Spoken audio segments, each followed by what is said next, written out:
जय श्री राम। जय हनुमान। प्रिय भक्तों, यदि आपके जीवन में निरंतर कठिनाइयाँ आ रही हैं तो आपको हनुमान लला की आरती अवश्य करनी चाहिए। हनुमान जी की पूजा की समाप्ति के अंत में आरती करने से प्रतिकूल परिस्थितियाँ आपके पक्ष में हो जाती हैं तथा नकारात्मक शक्तियाँ सदैव के लिए आपसे दूर हो जाती हैं तथा आपके सभी शुभ कार्य पूर्ण होने लगते हैं। सनातन धर्म में पूजा पाठ की बहुत ही अहमियत एवं महिमा है। माना जाता है कि पूजा अर्चना से मनुष्य के चंचल मन को शांति प्राप्त होती है। हनुमान जी की आरती करने से हमारे अंतर्मन में सकारात्मक एवं शुभ विचार आना शुरू हो जाते हैं। हनुमान जी की आरती। आरती कीजे हनुमान लला की, दुष्ट दलन रघुनाथ कला की। जाके बल से गिरिवर कांपे, रोग दोष जाके निकट न झांपे। अंजनी पुत्र महाबलदाई, संतन के प्रभु सदा सहाई। दे बीरा रघुनाथ पठाए, लंका जारी सिया सुदिलाए। लंका सो कोट समुद्र सिखाई, जात पवन सुत बार न लाई। लंका जारी असुर संहारे, सिया राम जी के काज सवारे। लक्ष्मण मूर्छित परे सकारे, आनि संजीवन प्राण उबारे। पैठी पाताल तोरी जम कारे, अहि रावण की भुजा उखारे। बाएं भुजा असुर दल मारे, दाहिने भुजा संत जन तारे। सुर नर मुनि आरती उतारे, जय जय जय हनुमान उचारे। कंचन थार कपूर लो छाई, आरती करत अंजना माई। जो हनुमान जी की आरती गावे, बसी बैकुंठ परम पद पावे। हनुमान आरती सही विधि से कैसे करें? ज्यादातर लोग संकट मोचन श्री हनुमान जी की आरती ठीक ढंग से नहीं करते हैं।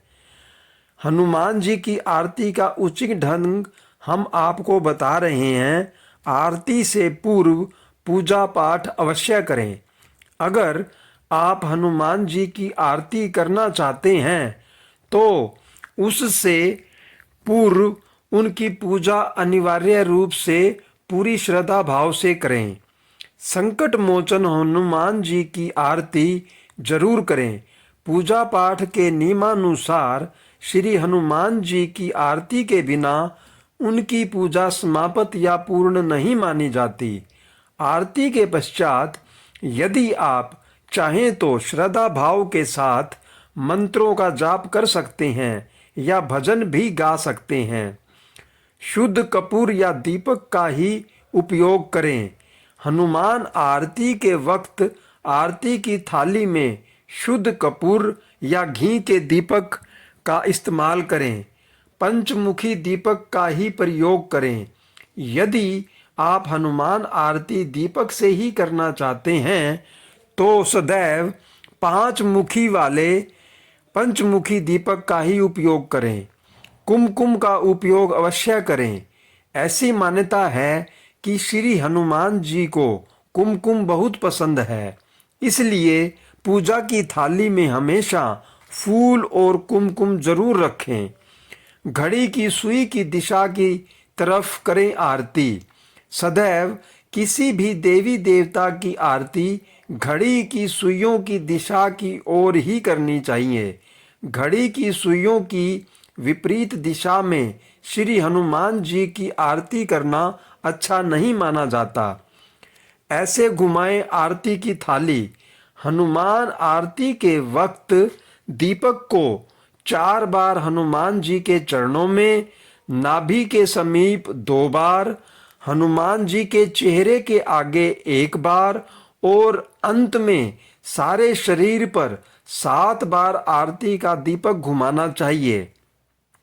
महाबली हनुमान के वो गुण जिससे आप अपने व्यक्तित्व का विकास कर सकते हैं। श्री हनुमान का व्यक्तित्व महिमा और गरिमा से मंडित है। वह अनन्य भक्त, निस्वार्थ सेवक, निष्काम कर्मयोगी, महान बलशाली, अप्रतिम योद्धा, निर्भय मन वाले, ज्ञानी, बुद्धिमान, धीमान, विद्वान, धैर्यवान, महामना, महात्मा और दिव्य शक्तियों से युक्त हैं। कामना, लालसा, लोभ और आसक्ति से वह सर्वथा परे हैं।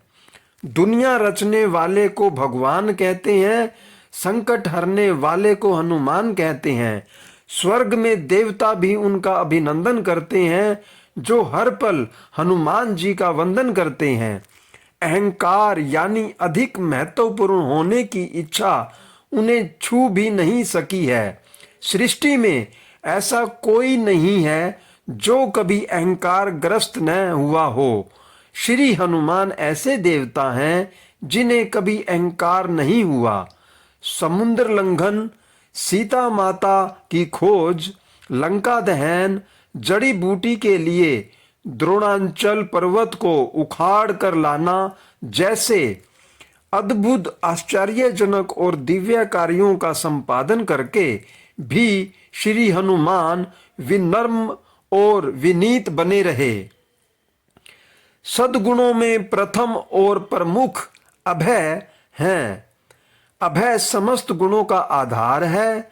वस्तुतः देवी मार्ग का आश्रय लेने के लिए भय का परित्याग कर देना चाहिए। पूर्णतः भय मुक्त पुरुष तो ब्रह्म ही हो जाता है। शास्त्र कहते हैं, अभय निर्भय व्यक्ति ब्रह्म हो जाता है। सर्वशक्तिमान, सर्वत्र विद्यमान भगवान की शरण में जाकर मनुष्य अभय हो जाता है। मनुष्य के अंतःकरण, मन, बुद्धि और चित्त को घृणा, कपट, कटुता, क्रोध, प्रतिशोध इत्यादि विकार दूषित और दुर्बल कर देते हैं। चित्त के शुद्ध और प्रबुद्ध होने पर ही मनुष्य को अभय, शांति और स्थिरता का अनुभव हो सकता है। श्री हनुमान का अंतःकरण भगवान की अन्य भक्ति के कारण सर्वथा शुद्ध और निर्मल हो चुका था। वह निष्काम कर्मयोगी और निष्कपट सेवक थे। श्री हनुमान ज्ञानियों में सबसे प्रमुख हैं।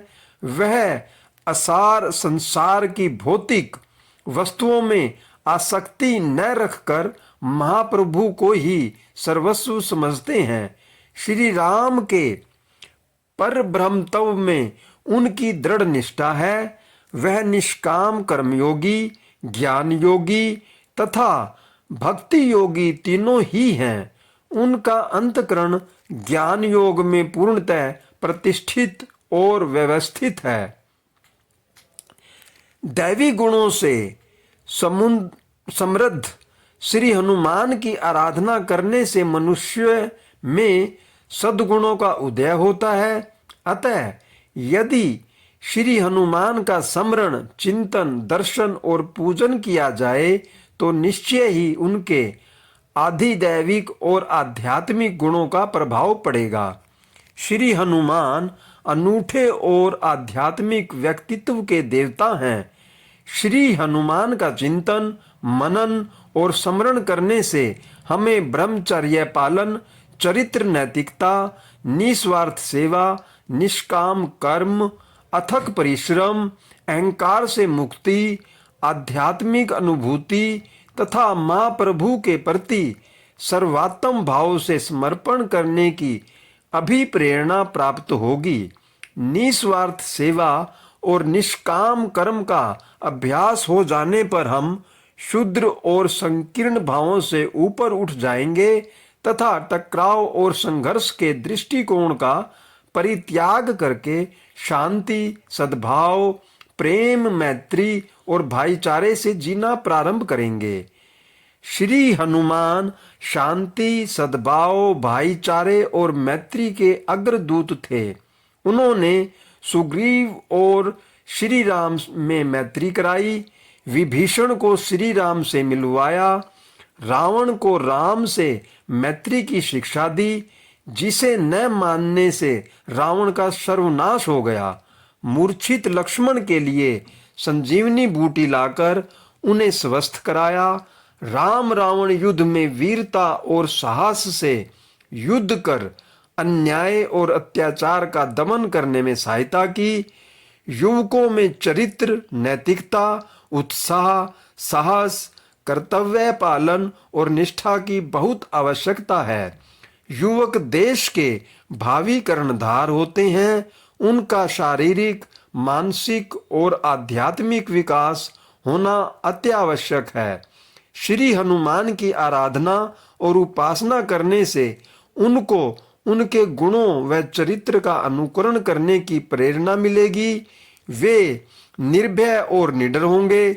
उनके अंदर देश के प्रति वफादारी और प्रेम का उदय होगा तथा वे अन्याय, अत्याचार और अनाचार का उन्मूलन करने के लिए कटिबद्ध होंगे।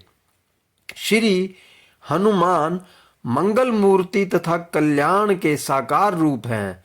वह हमें काम, क्रोध, लोभ, मोह, मद और मत्सर्य से दूर करके महाप्रभु की शरण में ले जाते हैं। हमें हमारे आत्म स्वरूप से परिचय कराकर ईश्वर के भजन में लगाते हैं, जिससे हमें भगवत प्राप्ति हो सकती है। मंगल मूर्ति मारुति नंदन हम सबको मंगल भवन अमंगलहारी महाप्रभु की ओर उन्मुख कर दें और हम सब में आध्यात्मिक चेतना जागृत हो। जय श्री राम, जय हनुमान। लाइक करें, शेयर करें और कमेंट करें। अगर आपको कोई विशेष कथा सुननी हो तो उसके बारे में कृपया कमेंट करें और यह भी बताएं कि आपको यह कथा कैसी लगी। इसके लिए भी कमेंट करें। धन्यवाद। जय श्री राम, जय हनुमान।